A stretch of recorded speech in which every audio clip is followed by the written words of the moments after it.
നമസ്കാരം, VCV ന്യൂസിലേക്ക് സ്വാഗതം. ഞാൻ VC മനോജ്. ആദ്യം പ്രധാന വാർത്തകൾ നിങ്ങൾക്കായി അവതരിപ്പിക്കുന്നത്.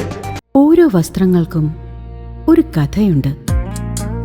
ആഘോഷത്തോളം വളർന്ന സ്വപ്നങ്ങളുടെ കഥ. Beauty silks. വാക്കുകൾ നിശബ്ദമാകുമ്പോൾ വസ്ത്രങ്ങൾ സംസാരിക്കട്ടെ.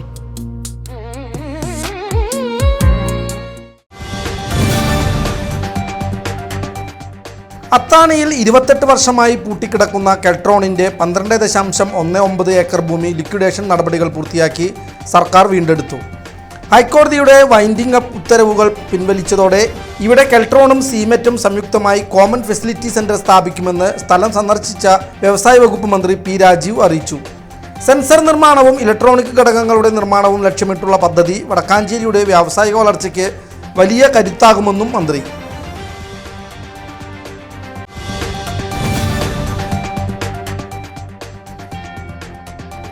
ക്ഷീരവികസന വകുപ്പ് വടക്കാഞ്ചേരി ബ്ലോക്കിന്റെ നേതൃത്വത്തിൽ എരുമപ്പെട്ടി ഗ്രാമപഞ്ചായത്തിൽ നടപ്പിലാക്കുന്ന 2025-26 വർഷത്തെ ക്ഷീരഗ്രാമം പദ്ധതിക്ക് തുടക്കമായി. പദ്ധതിയുടെ ഉദ്ഘാടനവും പ്രത്യേക പാൽ മേന്മ ബോധവൽക്കരണ പരിപാടിയും കുന്നംകുളം MLA AC മൊയ്തീൻ നിർവഹിച്ചു.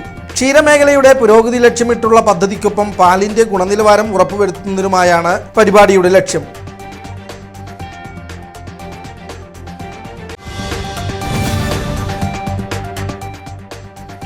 എരുമപ്പെട്ടി കുട്ടഞ്ചേരിയിൽ പിക്കപ്പ് വാനിന് കുറുകെ കാട്ടുപന്നി ചാടി വാഹനം പാടശേഖരത്തിലേക്ക് മറിഞ്ഞ് ദമ്പതികൾക്ക് പരിക്ക്. കറുകപ്പുത്തൂർ സ്വദേശികളായ പ്രമോദ് കുമാർ, ഭാര്യ പ്രഭിത എന്നിവർ സഞ്ചരിച്ച വാഹനത്തിലാണ് പാടത്തു നിന്നും പാഞ്ഞു വന്ന പന്നി ഇടിച്ചതും വാഹനം നിയന്ത്രണം വിട്ട് താഴ്ചയിലേക്ക് മറിഞ്ഞതും.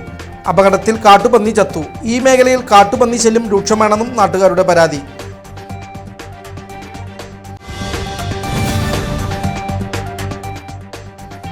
ഇറാനെതിരായ അമേരിക്കൻ ഇസ്രായേൽ സൈനികാക്രമണം അവസാനിപ്പിക്കണമെന്നും ലോകസമാധാനം പുനഃസ്ഥാപിക്കണമെന്നും ആവശ്യപ്പെട്ട് CPM CPI വടക്കാഞ്ചേരി മണ്ഡലം കമ്മിറ്റികളുടെ നേതൃത്വത്തിൽ റാലിയിൽ സാമ്രാജ്യത്വ ശക്തികളുടെ കടന്നുകയറ്റത്തിനെതിരെ ശക്തമായ പ്രതിഷേധമുയർന്നു. പ്രവാസി മലയാളികളുടെ സുരക്ഷിതത്വം ഉറപ്പാക്കാൻ കേന്ദ്ര സർക്കാർ അടിയന്തിരമായി ഇടപെടണമെന്ന് CPI.